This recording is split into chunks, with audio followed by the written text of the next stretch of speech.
Okay ji, Bismillahirrahmanirrahim. Welcome to the fourth lecture of Modern Control Systems. I'm your presenter Mohammad Rafi Chughtai. Today we will discuss some examples related to transfer function of linear systems. We have already discussed a few basic things about transfer functions. Let's discuss some few more examples in today's lecture related to the transfer function of linear systems. What we already know up till now is the transfer function is actually we defined earlier the transfer function as output divided by the input. It is a relationship between output and input of the system. For mass spring system, we evaluated the transfer function of the mass spring system in our earlier lectures. If you remember, the equation after Laplace for mass spring system was ms square plus ms square y of s plus bs y of s. This was the equation that we evaluated after applying the Laplace on the differential equation of the mass spring system, plus k y of s is equal to r of s. So output over input is y of s over r of s is equal to y of s over r of s. We evaluated, it turned out to be 1 over ms square plus bs plus k. That was the transfer function for our mass spring system that we discussed earlier. Now let's discuss few more example. Let's suppose we have an electrical system having a resistance R, having a capacitance C. This is the output voltage V2 plus minus, and here we have the input voltage V1 plus minus. This is V1. Now obviously the transfer function for this circuit would be output over input. Here output is V2 and input is V1. So what we need to calculate is V2 over V1 equal to question mark. So by using basic principles of electric circuits, we can write our equation for V1 of S is equal to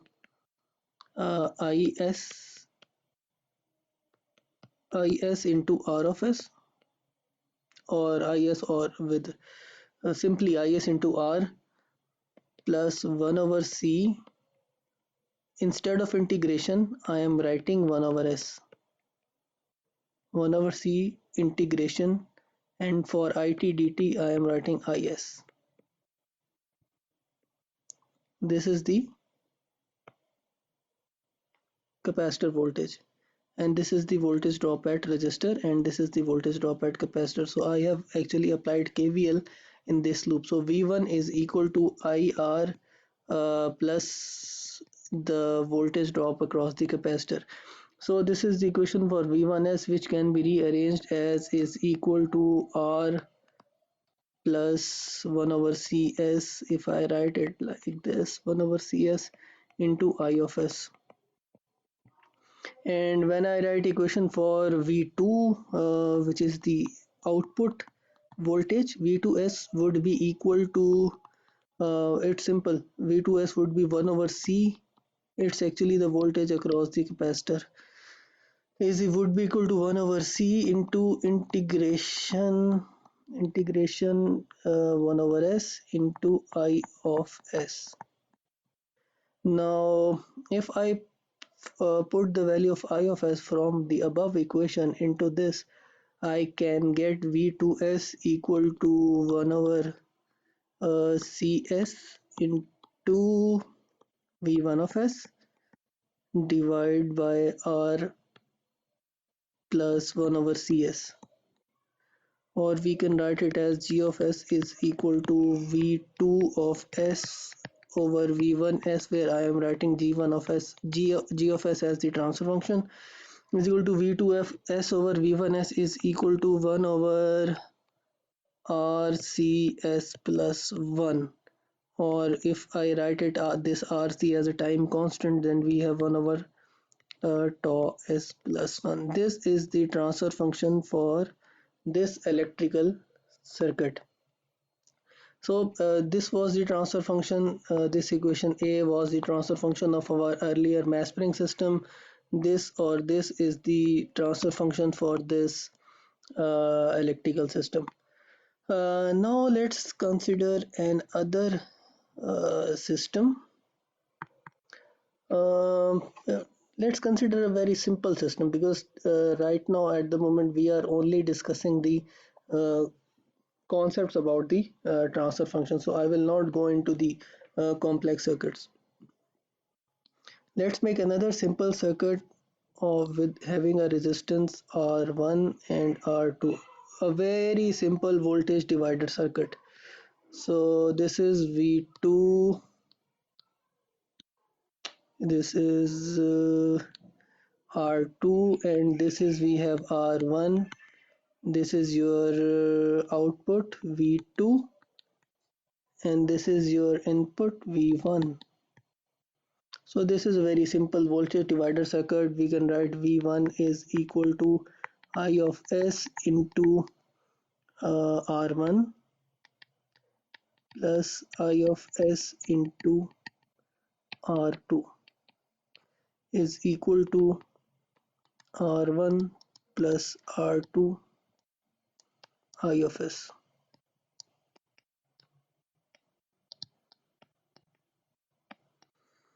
And V2 is, we can easily write V2 from this circuit as R2 into I of S. So what is V2 over V1? V2 over V1, which is actually the transfer function of this circuit, would be R2I of S divided by R1 plus R2I of S. So which is equal to R2 over R1 plus R2. R2 over R1 plus R2. So this is the output V2 divided by input V1. So this is the transfer function of this circuit. So we now have seen three transfer functions of different scenarios. Here we have a mass spring system, here we have a simple RC circuit, and here we have a simple voltage divider circuit. In all of these three cases, the transfer function is output over input, output voltage over input voltage, whatever the output and whatever the input. Whatever the output divided by the input gives you the transfer function of the system. Now let's solve another system with initial conditions. Let's suppose, let me go to another page. Let's suppose we have a system, let's suppose we are given with a differential equation d square y over dt square plus 4. This is basically example from your textbook. 4 dy over dt plus 3y plus 3y is equal to 2r of t, where we can say r of t is the input force. If you visualize this equation, r of t can be considered as an input force and y can be considered as the displacement due to this input. With initial conditions given as initial condition as y of 0 is equal to 1,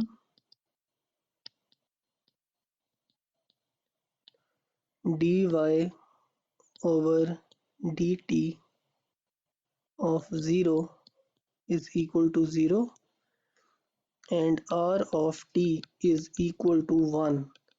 Okay, when we say r of t is equal to 1, it means that your input is a unit step input. Just to visualize, r of t is equal to 1, it means it is a constant 1. It means that your input is a unit step input, and Laplace transform of unit step input is 1 over s. Anyways, let's move forward.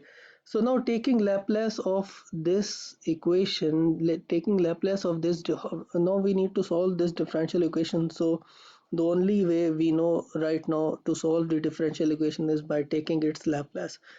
So taking Laplace, d square y over dt square will become s square y of s minus sy of 0,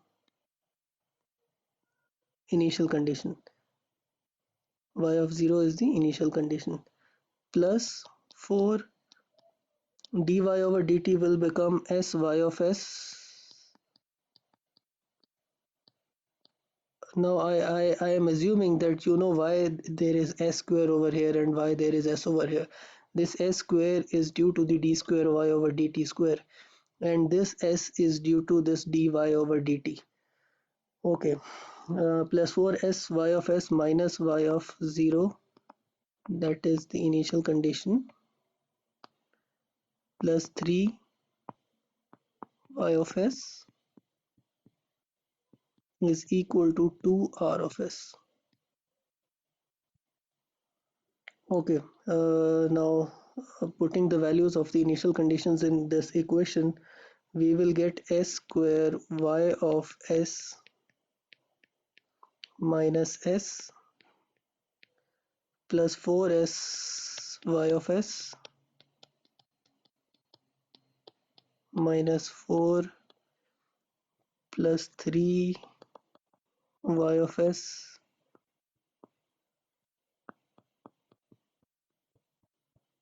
is equal to 2 over s. Instead of r of s, I am replacing r of s with 1 over s. So taking y of s common, I have s square plus 4s plus 3 minus s plus 4 is equal to 2 by s. So y of s would be equal to s plus 4 over s square plus 4s plus 3 plus 2 over s into s square plus 4s plus 3. I have taken this term to this side. So now you can see that this term can be solved with the help of your, we can say, the partial fractions. So by taking partial fractions, we have y of s is equal to 3 by 2 divided by s plus 1. I am putting in the value of these residues, uh,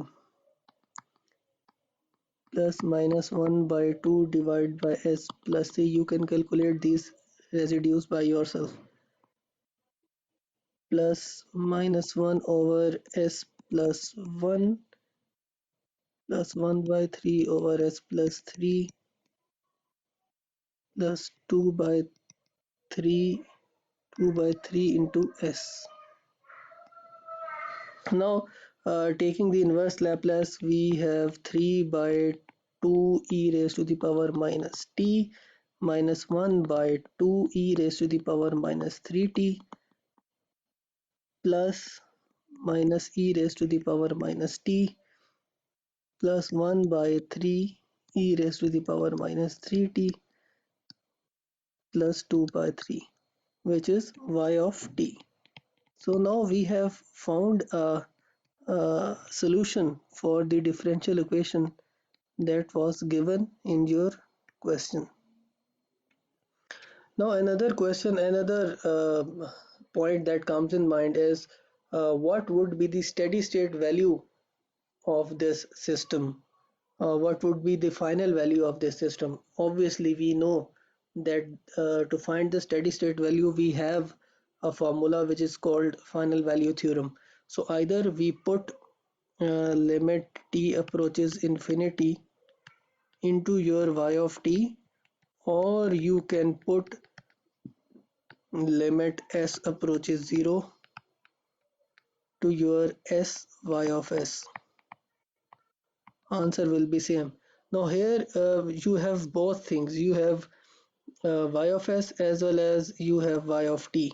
Either you put t is equal to infinity in this y of t, or you can put s is equal to 0 in this y of s after multiplying this with s. So you can see that if the, let me change the pen.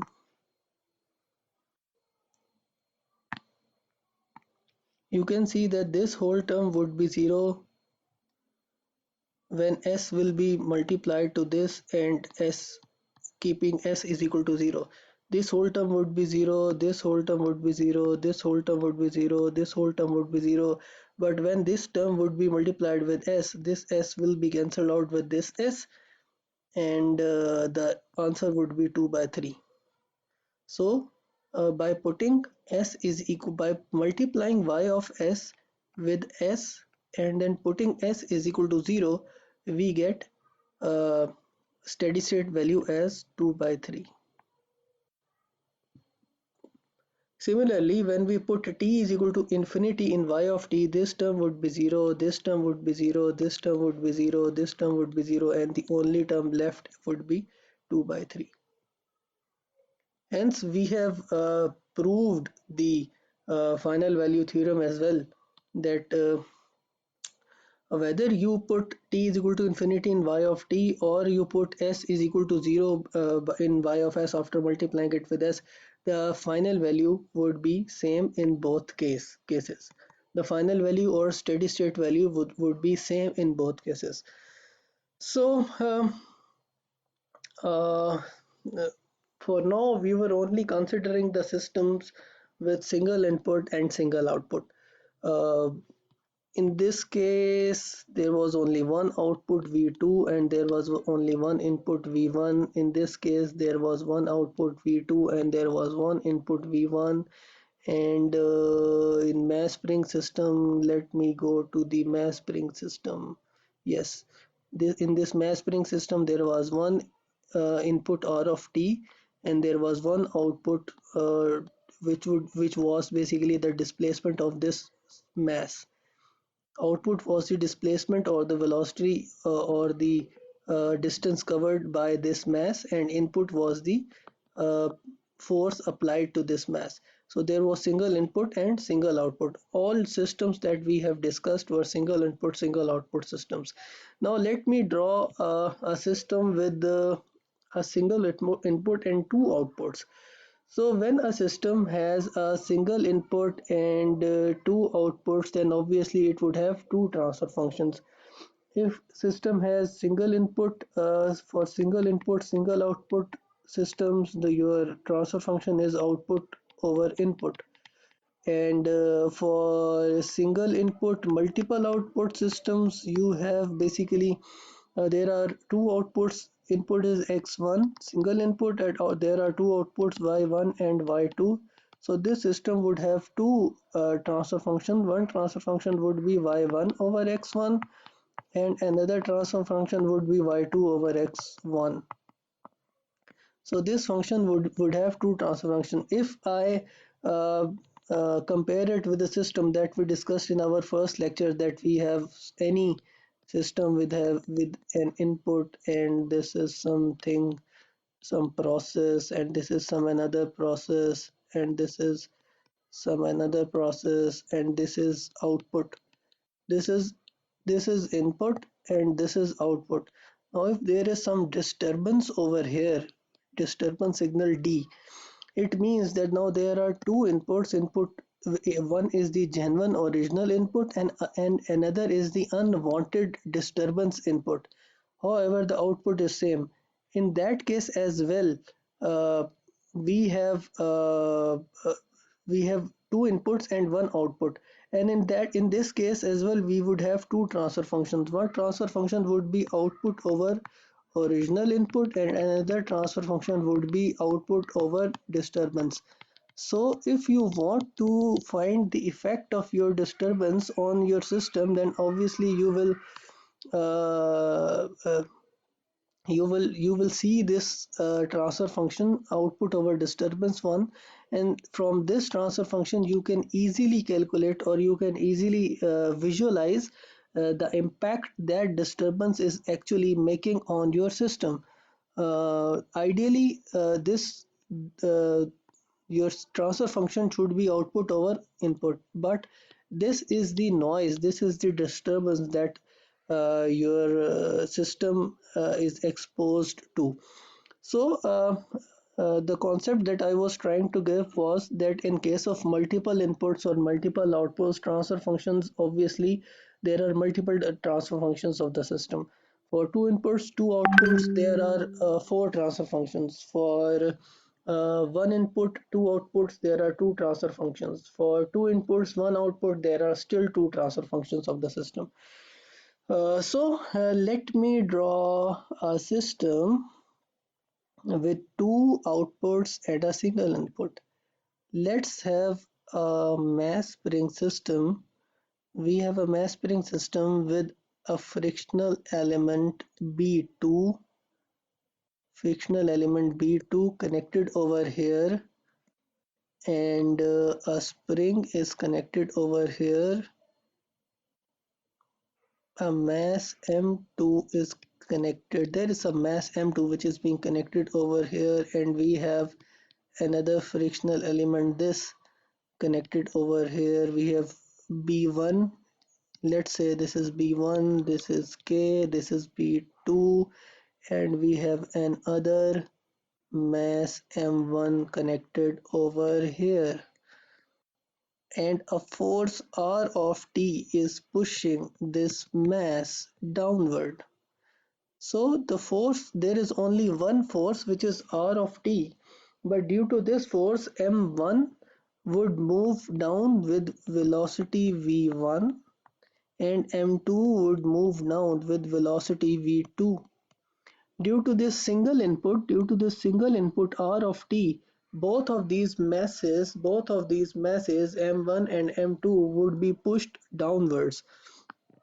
So both have their outputs. M2 has output of M2 is denoted by V2 and output of M1 is being denoted by V1 over here.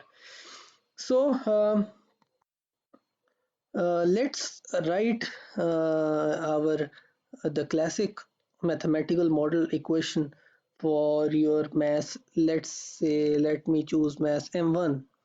So let me change the pen and let me write the mathematical equation for our mass M1. So this is your mass M1. Now let me know how many forces are being exerted over this mass. We can say there is one force R of T is being exerted downwards, which is this one. The direction of R of T is downwards. There is another force due to this B2 which would be in upward direction. There would be another force due to this B1 would also be in upward direction. Now, would there be the question in this typical scenario is, would there be any effect or would there be any force on M1 due to this K, due to this spring? Would there be any impact of this spring on the movement on the displacement of mass M1? Obviously, it would. But how to incorporate this factor into our calculations? Would this M2 and K both contribute towards the velocity V1 of mass M1? Obviously, both would, but there is a way how to incorporate the effect of M2 and K on the velocity of V1. So at the moment, I am only considering B2 and B1, and I will show you how we have incorporated the effect of K and M2 for the in calculating the output V1. So when we write our simple mathematical, when we use help of Newton, which is F is equal to ma, F is the sum of all the forces and ma is the mass into acceleration. So I can write ma, which is ma is equal to force which is downward r minus force due to B2 minus force due to B1. I can write MA as M1 dV1 over dt, and we have R minus due to B2 would be, what would be the force due to B2? What would be the force due to B2? You should know. What should I write over here? That is the force due to B2. Let's not write only B2. Let me write for the clarity. Let me write FB2 so that you are able to visualize what I am telling you. Minus force due to B2 and minus force due to B1. R1 is the input force which is in downward direction, FB2 is the force which is in upward direction, and FB1 is the force in upward direction. So R minus force due to B2, what would be the force due to B2? What would be the force due to B2? Let's go back to the basic table that Newton gave us as a gift. I think this was the table. So what was the force due to this frictional element was B into V. So if I substitute this value B into V in this, we have R minus B into B F due to B2 minus F due to B1. So B into V2 minus, so B into V2, sorry, B into V1. V1 is the velocity of the mass M1. So B into V is the velocity of the mass M1. So B into B is the frictional element which is B2 into V1. So B2 into V1 would be the force due to frictional element B2. Now what would be the force due to frictional element B1? That would be B1 into what? Obviously, as we have written force due to B2 is B2 into V1, so you might have thinking that force due to B1 would be B1 into V1, but it is not, because the pressure on this B2, what would be the resulting frictional effect due to this due to these two velocities on B1. So this portion of lower portion of this frictional element B1 is moving down with velocity V1. However, the upper portion of this frictional element is also moving down with the velocity V2. So the net friction which this system would incur due to this friction element B1 would be due to the difference in velocities of V1 and V2. Let me repeat it. The we actually need to figure it out that what would be the friction, what would be the contribution of this frictional element into the system. So the if when we visualize the lower portion of this friction element is moving down with velocity v1. However, the upper portion is also moving down with velocity v2. So the net friction that will be produced would be due to the v1 minus v2, the difference in velocity. So the force due to this frictional element B1 would be B1 into V1 minus V2, which is the differential velocity. So I'm actually skipping the notation V of S, and I am writing V1 and V2. You may assume that from V1 I mean V1 of S, and from V2 I mean V2 of S when I will write Laplace, obviously. So in next step, I will skip this S subscript when I will write the Laplace of this equation. So you can just assume that v1 of v1 is equal to v1 of s and v2 is equal to v2 of s. So we have r minus b2 v1 minus b1 v1. Let's open the bracket. R minus b2 v1 minus b1 v1 plus b1 v2, or I can write r minus b2 plus b1 into v1 plus b1 into v2. So I have equation like this: m1 dv1 over dt plus b1 plus b2 into v1 minus b1 v2 is equal to r. Now taking Laplace, I am taking Laplace of this equation with different pen. Now taking Laplace, I have m1 s v1. Okay, forget this. Let me write v1 of s. v1 of s plus b1 plus b2 v1 of s minus b1 v2 of s is equal to r of s. Let me rewrite this equation on next page. I have m1 of m1s plus b1 plus b2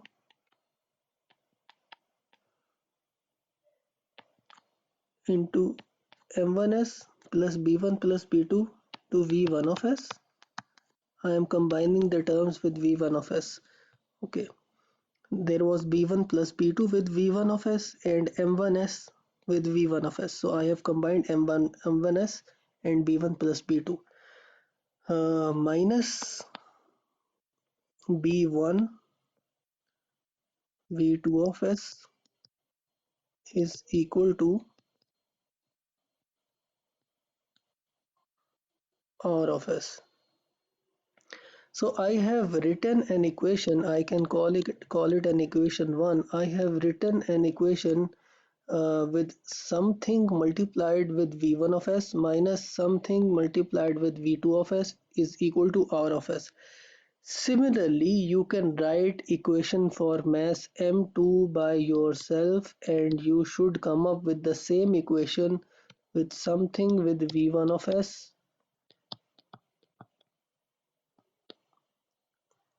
and something with v2 of s is equal to r of s. That would be a second equation. When you will write the differential equation for mass 2, then we will get a second equation in terms of v1s and v2s. Now we have two variables, two equations. Solving these two simultaneously, we can find v1 of s over r of s, or, and v2 of s over r of s. v1 of s over r of s would be one transfer function for this system, and v2 of s over r of s would be another transfer function for this system. In this transfer function, the output would be v2, that is for this mass m2. Output would be the velocity of this mass, or the displacement or velocity, whatever you say. You can also write this equation in terms of displacement as well, using the displacement formulas. So in this equation, in this transfer function, the output is the velocity of this mass m2, and input, we have single input, which is the force r of t.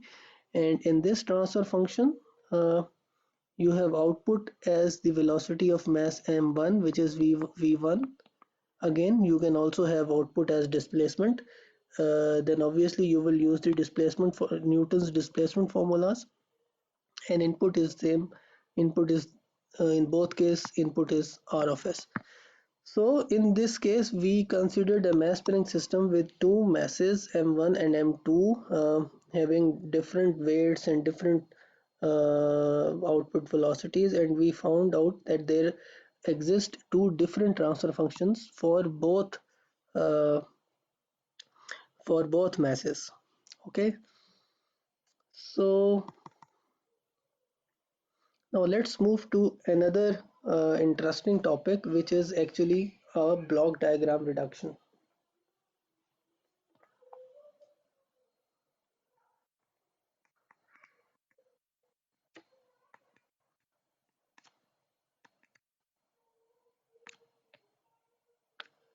What is block diagram reduction?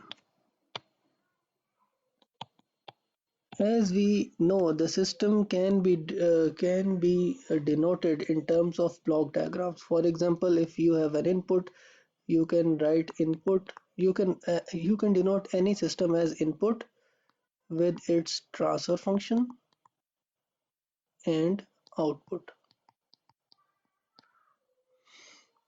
or you can write this transfer function can be an this transfer function can represent an open loop as well as a closed loop, because this is the consolidated block. Inside this block there can be a feedback system or an open loop system or a closed loop system. This transfer function represents the overall transfer function of the system when input is applied and output is generated. So this transfer function further can be broken down into the multiple parts, into the multiple components. There can be a batch process, there can be sequential process at plant, which involves multiple blocks. So if you have multiple blocks in a plant which are connected to generate the output given the input, then you want that this whatever this shape is, this should be converted into this shape. You want that your blocks, there should be some technique by which you can combine these individual blocks so that you get a consolidated block. And if you get a consolidated block, that consolidate the term whatever it is inside this consolidated block will represent a transfer function of the system. So the point is that we should learn techniques by which any two blocks in your block diagram can be combined, can be uh, using that technique we should be able to combine these two blocks into one, and then three blocks into one, four blocks into one, and then eventually all blocks into a one block, and whatever the term comes inside this block would obviously represent the transfer function of this complete system. That is why the block diagram reduction holds importance in your control system. So this is actually very simple and very basic concept. For example, if you have two blocks, let's consider a case one, combining blocks in cascade. Combining blocks in cascade.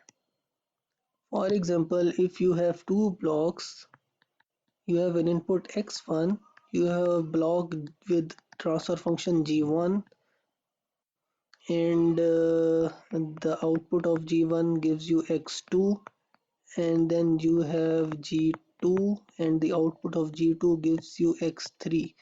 Then is there any way that are able to uh, convert this into this? Is there any way that we are able to convert this, complete these two blocks into one? Let's see. Here x3 is equal to x2 into g2, and we can write x2 as x1 into g1 into g2. So I can write x1 into g1 into g2, x3. So if this is x3 and this is x1, then if I write g1 into g2 over here, It means that this x3 is exactly equal to this x3. The output of this system is, obviously I have already told you that transfer function is output over input. So g1 g2 is equal to x3 over x1, so that is why x3 is equal to input into this transfer function. So what is input? X1, and what is transfer function? G1 G2. So you can see this X1 G1 G2 and this X1 G1 G2 both are same. So that is why we can combine two blocks whenever there are two blocks in cascade. You can join these into one by multiplying these two blocks. So whenever you know in future, whenever you come across any two blocks, G1 or G2, which are in a cascade, then you can combine those two blocks. You can make a one block out of these two blocks and write the multiply both transfer functions and write it inside the block. We have multiplied the transfer function of block 1, which was G1, and the transfer function of block 2, which was G2. We have multiplied both transfer function and written in this single block. So this is now G1 G2 is the overall transfer function of this system. These two were the individual transfer functions of systems. This was the overall, it was the complete system, and this complete system consisted of two subsystems which have their individual transfer functions. This subsystem had individual transfer function G1 and this subsystem had individual transfer function G2. These both systems operate sequentially. Once output is generated by G1, that output becomes the input for the G2, and a final output comes out. So if you want to get overall transfer function of the system, what you need to do, just multiply this G1 with this G2 and write it inside the block. You can see the overall final result is of both these topologies is same. So you can now replace whenever you come across this, just replace it with this. So you have reduced the block diagram. This is the technique number 1 of block diagram reduction. So in this way you have reduced the block diagram. You have converted two blocks into a one block. In a similar manner, you might have multiple blocks in your overall system. So by combining two blocks or three blocks into one blocks, you can finally come up with a single block which gives you the overall transfer function of your system. So this was the technique number 1. What is the technique number 2 of the block diagram reduction? Uh, for example, you have let me write it, moving a summing point behind a block. Moving a summing point behind a block.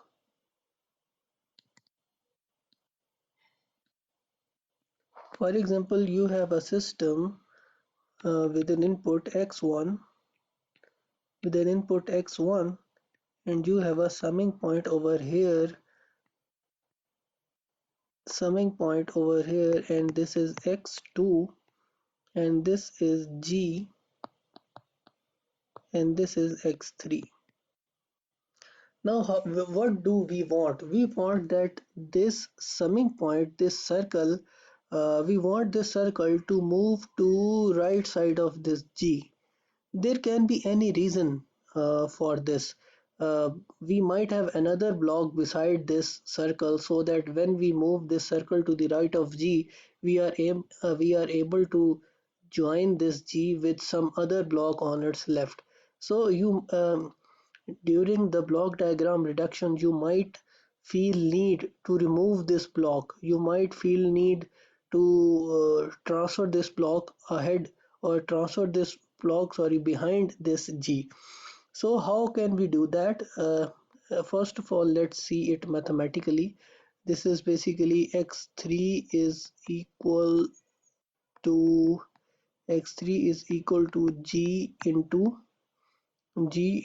x1 plus x2. Okay, x3 I can write it as gx1 plus gx2 as well. So when I draw this gx1 plus gx2, or if I have another system like this, there is some g, there is summing point x3.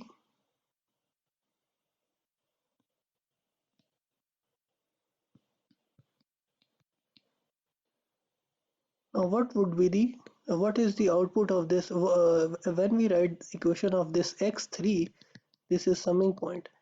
X3 is equal to this something over here plus something over here. What is this? What is this? What is this? What is this? This is basically this point is basically x1 into g. So I can write x1 into g. And what is this point? This is x2 into g plus x2 into g. So if you visualize this, x1 into g is exactly similar, this and these both expressions are exactly similar. So these two circuits are also can be replaceable. This circuit and this circuit is also similar, because in both cases your x3 is equal to x1g plus x2g. Here x3 is equal to x1g plus x2g. Here x3 is equal to x1g plus x2g. So these two systems give the same output. So these two systems are here. However, in this system, your summing point is ahead of this g. However, in this system, your summing point is behind this g. So you can now use this g to get combined or to get absorbed in any other block on the left hand side. So this technique is also helpful to reduce your block diagram to a certain level. Similarly, there is a technique 3, which is moving pick off point,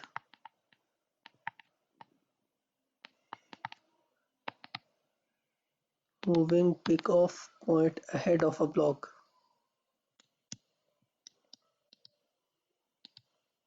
For example, we have a system with x1 and g and x2, and this x2 is picked up and fed to any other location in the system. So this is called a pick off point. Means you have picked a signal from any point and fed it, either fed it back or fed it to any other point in the system, any other point in the whole process. You can fed it to another transfer function, another subsystem. So we want that this pickoff point should be removed from here. This pickoff point should be removed from here and should come ahead of this block, or should come over here, so that we might be able to join this G with something, with some block over here. There may be any block, it depends on scenario to scenario. If there is some block over here, if there is some block at this point, then obviously we would like that we should remove this pick off point uh, and pick a signal from here, so that we can join this block with some other block on its right side. So this is very simple. What we need to do is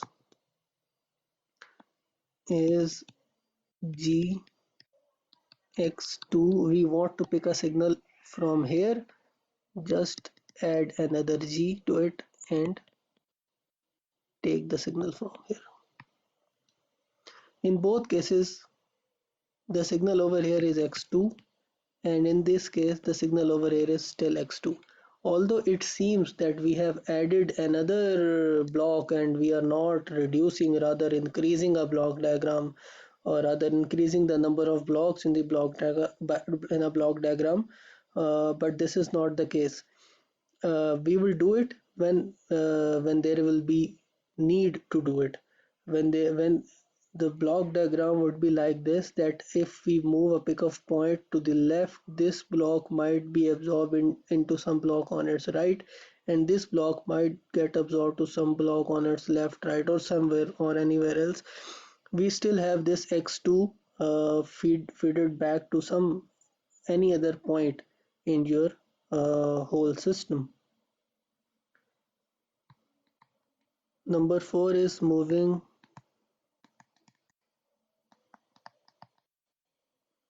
These 3, 4, 5 are very simple techniques. 4 is moving pickoff point behind a block.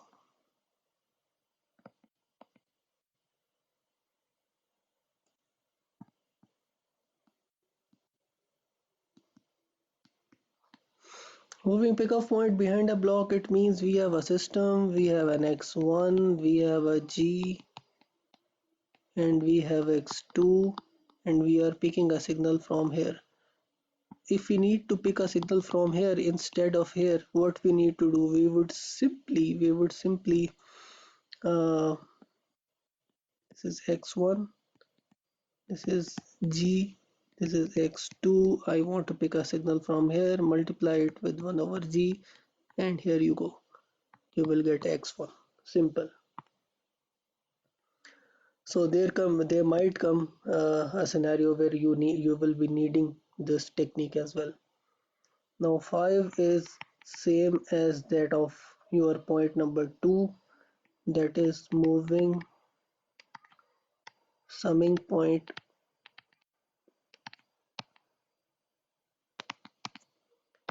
moving summing point ahead of a block. In point number 2, you wanted to move a summing point behind a block, and in point number 5 you want to move a summing point ahead of a block.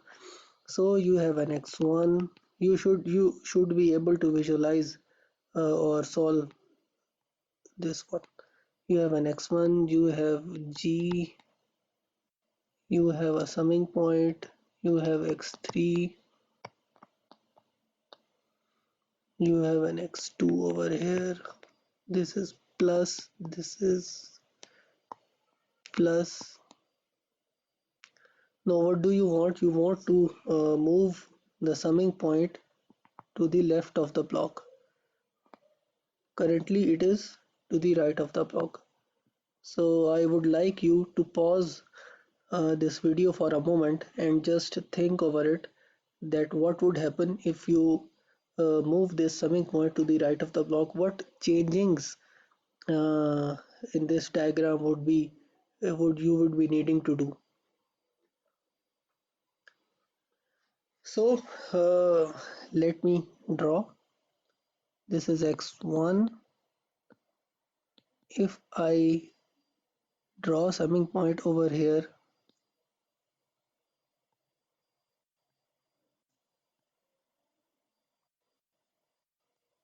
this is g, this is x3. What should I do?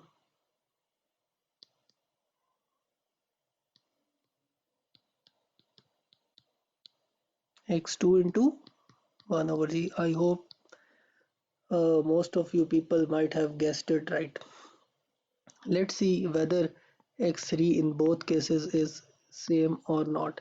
Here x3 is the sum of signal over here and signal over here. Now what is the signal at this point? Signal at this point is x1 multiplied by g, that is x1 g. And what is the signal at this point is simple, x2.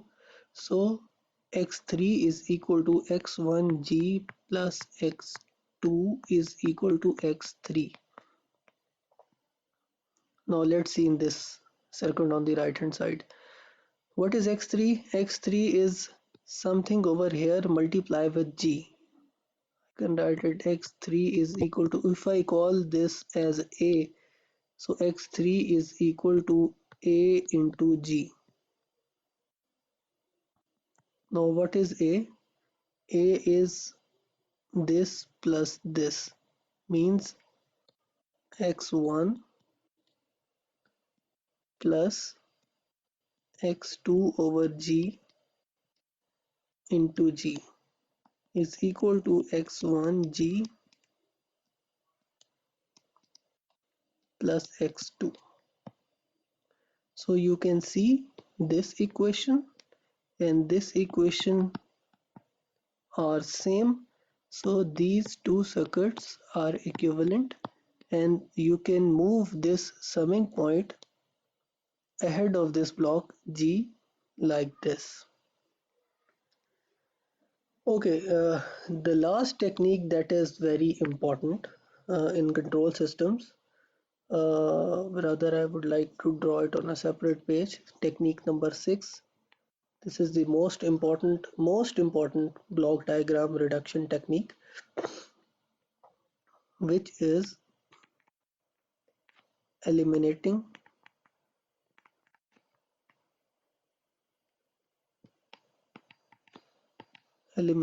a feedback loop.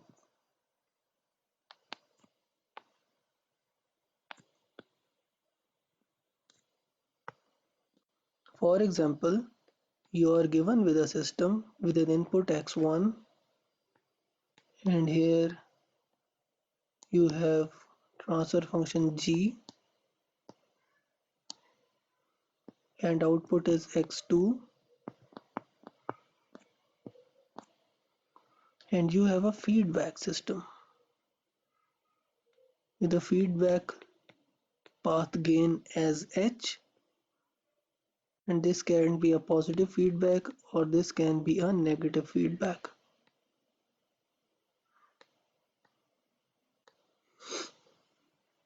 So this is some feedback system and we want to convert this system into x1 something and x2.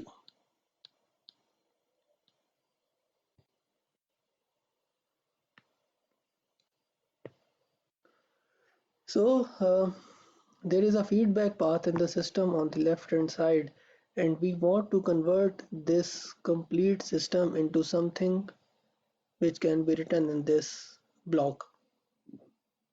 So let's see how can we write. So what is this x2? This x2 is something over here into g. Let's call this as E or the error signal. So I can write x2 is equal to E into G, or I can write G into, now what is E? E is basically this x1 plus this thing. What is this thing? H2 x2 into H, x2 into H. So I can write it like this: x2 is equal to gx1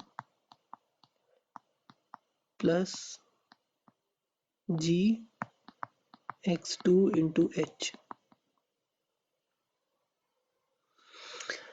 So if I move this x2, this term on left hand side, x2 minus x2 into gh is equal to g into x1, taking x2 common, 1 minus gh is equal to gx1. What is the output? x2, and what is the input? x1. What should be over here? Transfer function. So transfer function is x2 over x1. So x2 over x1 is equal to g over 1 minus gh. This is in case when I have considered this positive feedback. So whenever you have a positive feedback, you can replace that positive feedback loop with with the term g over 1 minus gh. G over 1 minus gh. Similarly, if you have a negative feedback loop, if I consider this as minus, if you have a negative feedback loop, then this transfer function would be g over 1 plus gh. You can evaluate it by yourself as well. So whenever you come across any feedback loop, whenever you come across any this feedback loop in your block diagram, you can reduce this feedback loop into a single block by using either this equation. This equation would be used in term whenever you have a positive feedback, and this equation would be used, this equation B would be used whenever you would have a negative feedback. So I think we should end our lecture over here. You should digest these concepts discussed today, and we will uh, discuss an example of block diagram reduction in your next lecture. In case of any questions, you can either comment or, as usual, email me at rafe.chuktai@uit.edu.pk. Okay, ji, thank you very much. Looking forward to see you in next lecture with an example of block diagram reduction technique and further topics. Thank you.